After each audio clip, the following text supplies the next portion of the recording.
Sveiki visi, mano vardas Margarita, aš esu funkcinės mitybos specialistė, nutriciologė, autoimuninės mitybos trenerė ir Endobegenikos instituto studentė. Ir šiandieną su jumis noriu aptarti labai svarbų tyrimą, kuris yra labai prieinamas ir, sakyčiau, privalomas kiekvienam žmogui, ne tik tiems, kas turi virškinimo negalavimų, bet bendrai visiems žmonėms tam, kad įvertinti mūsų virškinamojo trakto fermentinės sistemas. Dėl to, kad kai kurie virškinimo sutrikimai gali neduoti simptomų arba mes priprantam prie tų simptomų ir galvojam, kad tai yra norma, koprograma iš tiesų gali mums atverti akis į kitus negalavimus, kurie gali būti susiję su tais virškinimo sutrikimais. Taigi, koprograma arba koprologinis išmatų tyrimas yra labai svarbus diagnostinis įrankis ir tai yra dėl to, kad išmatas yra mūsų galutinis virškinimo produktas ir gali mums parodyti, kaip vyksta tas virškinimo procesas skirtingose virškinimo trakto dalyse. Mes galim įvertinti ir skrandžio funkciją, ir kasos funkciją, labai daug informacijos galim gauti apie kepenis ir tulžies pūslę, galim pamatyti kažkokius uždegiminius procesus, galim pamatyti rūgimo, puvimo procesus. Labai retai matom parazitus, bet kartais galim aptikti ir pirmuonis. Aišku, rezultatas priklauso nuo teisingo pasiruošimo, surinkimo ir jeigu kyla klausimų, net rekomenduojama atlikti šį tyrimą 2 kartus ir kartais net skirtingose laboratorijose tam, kad gauti jau pilnesnius ir tos informatyvesnius rezultatus. Savo akimis mes galime vertinti išmatų formą ir spalvą. Išmatų spalva gali priklausyti nuo maisto, tai tamsesnės išmatos yra susijusios su mėsos vartojimu, o pieno daržovių dieta mums duoda šviesesnės spalvos išmatas. Ir būtent tą normalią išmatų spalvą lemia sterokalbinas, tai yra galutinis bilirubino metabolizmo produktas. Išmatos gali keisti spalvą priklausomai nuo maisto, tačiau būtina atkreipti dėmesį, jeigu išmatos pašviesėja, tai dažniausiai yra dėl to, kad yra kažkokia problema arba su tulžies latakais, su tulžies pūslė arba su kepenų funkcija, todėl išmatų pašviesėjimas ir šlapimo patamsėjimas yra labai svarbus rodiklis ir reikėtų kreiptis pas gydytoją. Jeigu mes matom žalsvos ar geltonos spalvos išmatos, tai gali būti susijęs su įvairiom žarnyno infekcijom arba su steatorėja, kai išmatose labai yra daug nesuvirškintų riebalų. Rudos išmatos tai yra mūsų norma. Žalios, tokios ryškiai žalios išmatos pas mus gali būti susijusios su žaliu maistu, jeigu valgot labai daug žalumynų, spirulinos, chlorelos ar dar kažkokių papildų, būtent tų augalų pagrindų, kur yra labai daug žalio pigmento, tai gali tikrai įtakoti ir išmatų spalvą. Jeigu jūs matot raudonas išmatas, iš vienos pusės tai gali būti irgi maistas, jeigu, sakykime, valgot burokėlius, labai kažkokių kitų daug daržovių raudonos spalvos, tai gali įtakoti išmatų spalvą, tačiau toks ryškiai raudonas, sakykime, kažkokie siūleliai arba jeigu matot kraują ant tualetinio popieriaus, tai yra dažniausiai hemorojaus arba kažkokio kraujavimo iš tiesiosios žarnos požymis. Ir juodos spalvos išmatos, kartais žmonės įsigąsta, kai pradeda vartoti geležies preparatus, kad išmatos patamsėja labai stipriai, tai yra būtent dėl tų papildų. Tai bismuto ir geležies preparatai duoda tą tokią tamsesnę spalvą, tačiau jeigu jūs nevartojate tokių papildų, kurios turi tų pigmentų, tai gali būti požymių, kad yra kažkoks kraujavimas iš viršutinių virškinimo trakto dalių ir tada jau tikrai reikėtų atsižvelgti į koprologinį tyrimą ir galbūt atlikti dar slapto kraujavimo tyrimą tam, kad įsitikinti, kad tos problemos nėra. Jūs taip pat galite įvertinti ir savo išmatų formą. Mums tai irgi labai svarbus rodiklis, dėl to, kad vidurių užkietėjimas ar viduriavimas tai yra tuštinimosi sutrikimai, su kuriais reikia dirbti. Ir tam, kad kažkaip klasifikuoti išmatų formą, buvo sukurta Bristolio išmatų skalė ir pas mus yra 7 išmatų tipai. Ir 3, 4 tipas, tai yra tokia suformuota dešrelė, galima sakyti, yra norma. Tačiau jeigu jūsų išmatos yra sausos, tokie kaip kiti gabaliukai, tai yra vidurių užkietėjimo požymis. Ir netgi jeigu jūs einate tuštintis kasdien, tokią formą išmatų vis tiek rodo, kad pas jūs yra vidurių užkietėjimas. Ir iš kitos pusės mes turim nesuformuotas, minkštas išmatas, vandeningas išmatas, tai yra viduriavimas. Ir irgi jeigu tai atsitinka kasdien, daugiau negu 2 kartus per dieną, tai galima sakyti, kad jūs viduriuojate ir reikia nustatyti tą priežastį. Tai dažniausiai tuštinimosi sutrikimai yra viduriavimas ar vidurių užkietėjimas. Viduriavimas tai yra skystos, košės pavidalų išmatos, kurių paros tūris viršija maksimalią fiziologinę normą. Tai fiziologinė norma yra 250 gramų. Ir tuštinimosi skaičius, tikrai nedaugiau 2 kartų per dieną yra norma, jeigu daugiau, tai irgi galim priskirti prie viduriavimo. Ir jeigu mes turim kažkokias plonosios žarnos ligas, kai maistas prastai yra pasisavinamas, tada tuštinimas yra labai gausus, daugiau negu 800 gramų per parą, tai irgi reikėtų ieškoti priežasčių. Ir vidurių užkietėjimas tai yra toks tuštinimosi sutrikimas, kuris atitinka šios kriterijus, nes kartais mes galvojam, kad tai yra užkietėjimas yra tik tada, kada mes keletą dienų iš eilės neinam į tualetą. Bet vidurių užkietėjimą apibūdina šie kriterijai. Įsitempimas tuštinimosi metu, avies išmatų arba kietos išmatos, nepilno tuštinimosi jausmas, užsikimšimo pojūtis išangėje ar tiesiojoje žarnoje, jeigu reikia šalinti išmatas pirštų ar tualetinių popierių ir tuštinimas retesnis negu 3 kartus per savaitę. Tai pagalvokit apie savo tuštinimosi ypatumus ir įvertinkit. Ir kalbant jau apie patį koprologinį tyrimą, apie tos rezultatus, kur mes gaunam iš laboratorijos, tai galim pamatyti pH. Išmatos turėtų būti neutralaus pH, šiek tiek šarminės pH, 6,8, 7,6. Lietuvoje koprologinis tyrimas nerodo pH, bet aš čia vis tiek įtraukiam, nebent jūs darytumėt kažkur užsienyje. Tai šiuos rodiklius tikrai irgi pamatysit. Jeigu pH yra žemesnis, tai dominuoja rūgimo procesai. Jeigu yra aukštesnis, tai puvimo procesai. Štai taip atrodo koprologinis tyrimas pas mus Lietuvoje. Tai galim pamatyti, kaip pas mus virškinami riebalai, baltymai, matom rūgimo procesus ir matot 2 stulpelius. Viename yra pateiktos normos ir per viduriuką mes turim patį rezultatą.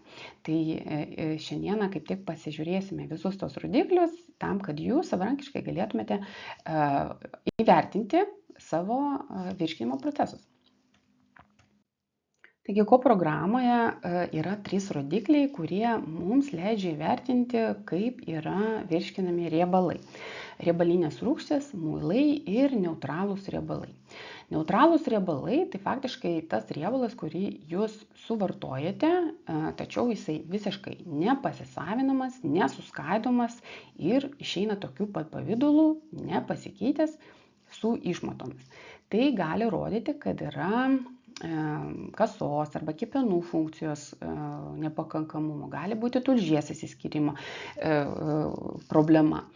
Muilai tai jau yra iš dalies apdoroti riebalai, tai yra riebalų rūgščių druskos, kurios susidaro tada, kada trūksta tulžies. Tai tulžies gali trūkti dėl to, kad yra kažkokie funkciniai tulžies nutekėjimo sutrikimai, ten, sakykime, kažkoks spazmuota ta tulžis, arba turite akmenų, arba diskinezija. Ir dažniausiai gali taip pat lydėti šį rodiklį polinkis į vidurių užkietėjimą ir tokį lėtą transportą. Ir trečias rodiklis tai yra riebalinės rūgštys. Tai riebalai, kurie buvo apdoroti mūsų kasos fermentais, lipazėmis, ir jų buvimas, atsiradimas išmatose yra absorbcijos sutrikimo požymis. Tai gali būti dėl to, kad mūsų žarnyno sienelė yra uždegiminė ir tas jau procesas, sakykime, pasisavinimo absorbcijos yra sutrikęs. Gali tai būti dėl disbakteriozės. Ta vadinama SIBO, Small Intestine Bacterial Overgrowth, plonojo žarnyno švešėjimo sindromas, tai yra susijęs su pilvo pūtimais. Ir taip pat gali matyti riebalinės rūgštys tada, kada yra padidėjusi peristaltika, kada yra viduriavimas. Ir raumenų skaidulos mums rodo, kaip yra virškinami baltymai. Baltyminis maistas. Čia labiau eina kalba, aišku, apie gyvulinį baltyminį maistą, tai jeigu jūs prisilaikot vegetarinės ar veganiškos mitybos, dažniausiai jūs šių rodiklių kažkokių pokyčių galite nematyti.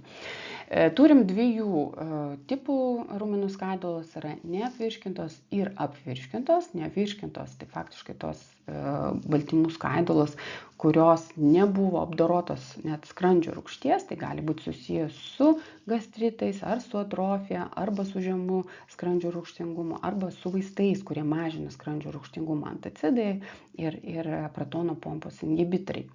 Tai reikėtų atkreipti dėmesį tada būtent į skrandį.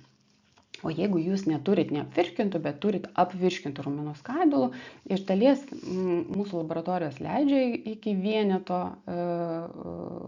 turėti, aš sakyčiau, kad būtų gerai, kad ir vieneto nebūtų, bet čia yra raumenų skaidulos ir jeigu jūs ten matote ten dvejetą, trejetą, tai gali iš vienos pusės būti susijęs su to, kad jūs greitai valgot, tiesiog nekramtot ir tikrai, kas mechaniškai nebuvo apdorota, tai gali tokiu pavidalu ir išeiti, bet tuo pačiu gali būti susiję ir su tuo, kad yra problema žarnyne, nes pas mus dvylikapirštė žarnoje, veikiant kasos fermentams, raumenų skaidulos yra skaidomas iki aminorūgščių ir taip pasisavinamas jau žarnyne, tai galima tada galvoti irgi arba apie kasos funkcijos sutrikimus, arba apie pačio jau žarnyno kažkokį galbūt uždegimą ar dar kažkokius negalavimus, kurie gali prie to prisidėti.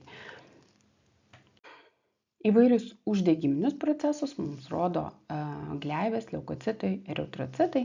Tai jeigu jūs matot leukocitus, ypač jeigu jų yra labai daug, tai reikėtų pagalvoti galbūt apie kalprotektino tyrimą, kuris parodys, ar nėra kažkokių uždegiminių ligų.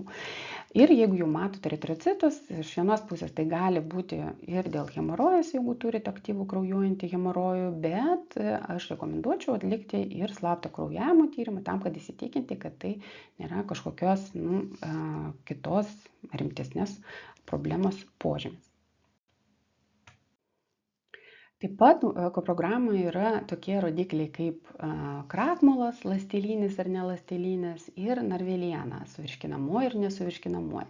Nesuvirškinamoji narveliena tikrai gali būti ekoprogramoje, tai yra norma, tai yra tos skaidulos, kurios negali būti suvirškintos, bet atlieka labai svarbu vaidmenį, tai yra netirpios skaidulos. Tačiau suvirškinamoji narveliena normoje turi būti suskaidomos skrandžio rūgšties, tai irgi gali mums būti dar tokių vienų pagalbinių požymių, kai mes vertiname skrandžio funkciją. O ląstelinio krakmolo atsiradimas išmatose gali būti susijęs su angliavandenių pertekliumi ar kažkokių rūgimo procesų buvimu mūsų žarnyne. Jodofilinė flora, grybeliai, sporos, pirmuonės taip pat gali būti aptikti. Grybeliai, sporos ar micelės rodo, kad yra grybeliai jūsų žarnyne, tačiau jeigu jų nėra, tai irgi negarantuoja, kad nėra grybelių, nes tai tikrai nėra tyrimas, kuris yra labai jautrus nustatyti kandidas ar kitas kažkokias grybelinės infekcijas. Ir tai dažniausiai išsivysto dėl to, kad trūksta dezinfekcijos ir susilpnėjus imunitetui. Jodofilinė flora rodo, kad yra greičiausiai bakterijų išvešėjimas ir dėl to dominuoja rūgimo procesai, tai čia irgi mūsų pilvo pūtimai ir prastas medžiagų pasisavinimas. Ir kartais irgi mes matom pirmuonės, tai yra tokias parazitų rūšis, blastocistos, lembijos, amiobas, kurios irgi gali ten atsirasti pas mus žarnyne. Šiaip mes kasdien susiduriam su įvairiais patogenais, bet jeigu mes turim labai geras dezinfekcinės sistemas, mūsų mechanizmai apsauginiai visi veikia, tai skrandžio rūgštis, gleivinių imunitetas, tai yra tulžis, kuris yra mūsų stipriausias muiliukas, kuris dezinfekuoja mūsų žarnyną, tikrai mes neturėtume turėti šių problemų. Bet jeigu mes aptinkam, tai reikėtų susimastyti, kas pas mus būtent su tais apsauginiais mechanizmais. Ir galim kartais irgi pamatyti kristalus. Pas mus ne visada rašo, kokio tipo yra kristalai, bet dažniausiai kristalai būna 3 tipų. Tripilfosfatai susidaro smarkiai šarminėje aplinkoje ir gali būti puvimo procesų požymių. Šarko leidino kristalai yra dažniau susijęs su įvairiomis parazitinėmis invazijomis ir tai yra eozinofilų baltymo kristalizacijos produktas. Ir dažniau visgi mes, jeigu aptinkam kristalus, dažniau pasitaiko kalcio oksalato kristalai, tai irgi susijęs su sumažėjusia skrandžio rūgšties sekrecija. Tai jeigu apibendrintume, kokius sutrikimus mes galim pamatyti ir ką mes galim aptikti koprogramą, vis tiek mes turim koprogramą derinti su simptomatika, nepasikliaunam tik tais tyrimu. Tai virškinimo trakto uždegimas, matysim koprogramoje gleivės, leukocitus, galbūt eritrocitus. Sumažėjęs kasos fermentinis aktyvumas, tai matysim raumenų skaidulas, neutralūs riebalus, muilus, riebalų rūgštis, suvirškinamąją narvelieną, krakmolą ir taip pat bus padidėjęs išmatų kiekis.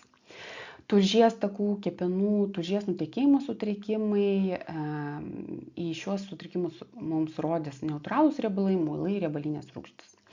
Žemas skrandžio rūgštingumas gali būti nustatytas tada, arba bent jau įtartas, tada, kada mes turim raumenų skaidulas, ypač neapvirškintas, matom suvirškinamą narvelieną, krakmolą ir jeigu atsiranda kalcio oksalatai, kristalai.